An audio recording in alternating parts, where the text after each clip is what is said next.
Bonjour, je m'appelle Romain, je suis partie de la team Romain. Bon, donc dans cet épisode, je vais vous présenter comment réaliser une tête de ligne en lead core. Donc tout d'abord, vous allez prendre à peu près 1 mètre de lead core. Vous allez retirer l'âme plombée qui est à l'intérieur. Moi je l'ai déjà fait tout à l'heure, en avance. Sinon, c'est ça qui est à l'intérieur, ça s'appelle de l'âme plombée. Comme ceci. Donc, à l'aide d'une aiguille à épissure ESP, c'est vraiment une toute petite aiguille qui est très pratique.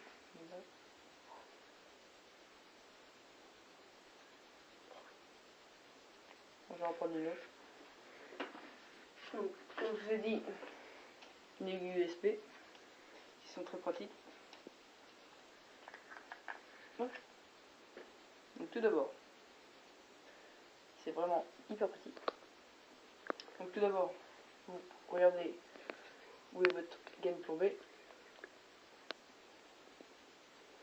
Alors, vous allez passer à l'aide de l'aiguille à ras. Donc vous allez l'introduire à l'intérieur. Hop, comme ceci. Vous en prenez à peu près 1 cm, ça suffira. Donc vous prenez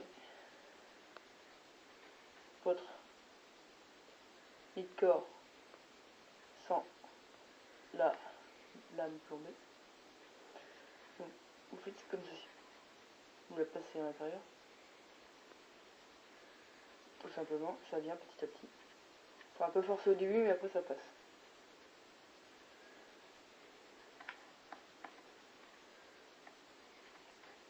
Voilà, ça en fera pas.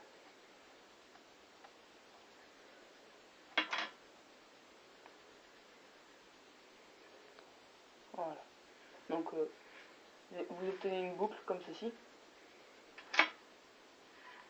À l'aide de ce petit objet qui sert à serrer les nœuds, vous allez passer dans la boucle et tirer sur le lead core solidement pour que la partie du nœud qui est à l'intérieur se soit faite toute seule. Vous allez couper l'excédent du lead core, il peut vous rester à peu près ça, et à l'aide d'un petit briquet, vous allez brûler l'excédent pour donner un résultat parfait.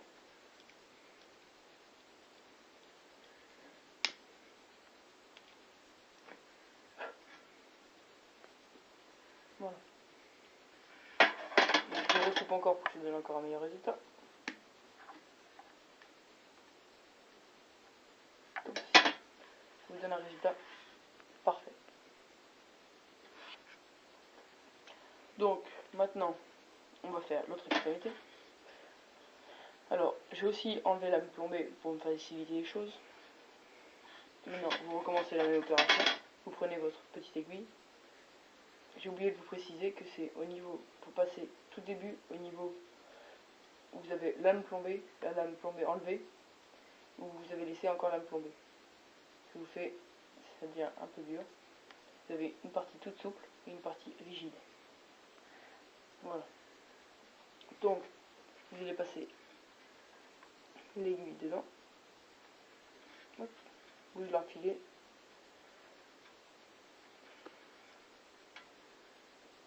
Vous passez l'aiguille, vous enfilez sur à peu près 1,5 cm, ça devrait suffire. Je vous remontre une deuxième opération, mais sinon vous pouvez le faire tout seul. Alors, maintenant, je vais prendre un petit émerillon. Alors, un émerillon baril, bien sûr. Ils sont très simples d'utilisation. Vous allez l'enfiler dans votre partie du lead core, comme ceci.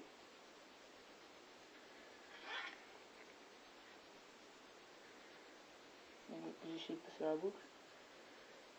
Hop, comme ceci.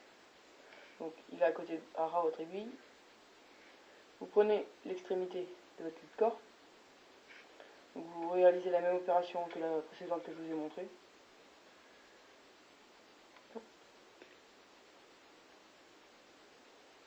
Hop.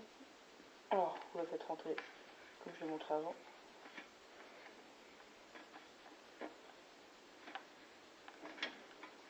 Bon, faut un peu forcer parce que le cœur est un peu dur. Ça vous donne un résultat totalement parfait avec votre émerillon à côté, comme ceci.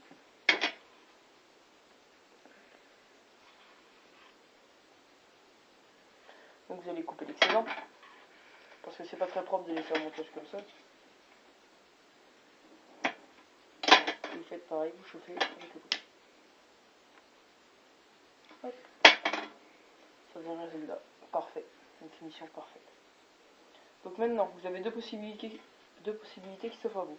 Soit vous prenez un plomb inline qui se clip dans l'émerillon, soit vous allez prendre une agrafe rapide qui vous permettra de changer votre plomb beaucoup plus rapidement si vous allez pêcher dans différentes eaux que le clip plomb. Il y a trois possibilités qui s'offrent à vous. Soit vous prenez un plomb comme ceci qui permet de s'accrocher facilement au fond et qui vous déplacera pas votre montage. Soit vous allez prendre un plomb missile pour pêcher à de très longue distance qui vous facilitera le lancer. Soit vous prenez un plomb poire comme ceci pour empêcher que le plomb s'envase. Donc voilà. Donc moi j'ai décidé de prendre un clip plomb. Je pêche très souvent avec des clips plombs dans différents étangs ou rivières. Ça ne change rien. J'ai choisi un marron tout simplement parce qu'il se confond très bien avec le fond. C'est un ESP, une très bonne marque je trouve pour tout ce qui est petit matériel. Entre montage, tout ça. J'aime bien leur bagagerie aussi. Donc vous allez faire ça. Vous enfilez votre clip dans votre aiguille, vous passez par la boucle, vous le faites entrer dedans. Hop. Ça passe très bien. Et vous l'enfilez dans votre petit émerillon. Hop. Alors, je vais vous préciser quelque chose. Il faut mieux faire une boucle comme ceci. Par exemple, si vous cassez votre montage, la carpe pourra tout à fait se décrocher du plomb. Parce que si vous faites une boucle toute simple, il va y avoir un nœud qui s'est formé, ça empêchera votre plomb de passer. Ça abîmera un peu plus la carpe et elle souffrira encore plus. Voilà. Et si vous faites une petite boucle comme ça, votre clip plomb, ça va tout seul. Voilà. Bon, bah, mon collègue Romain va vous présenter comment réaliser un petit budding très simple d'utilisation et efficace dans différentes eaux. Les rivières comme les étangs. Voilà. C'est fini.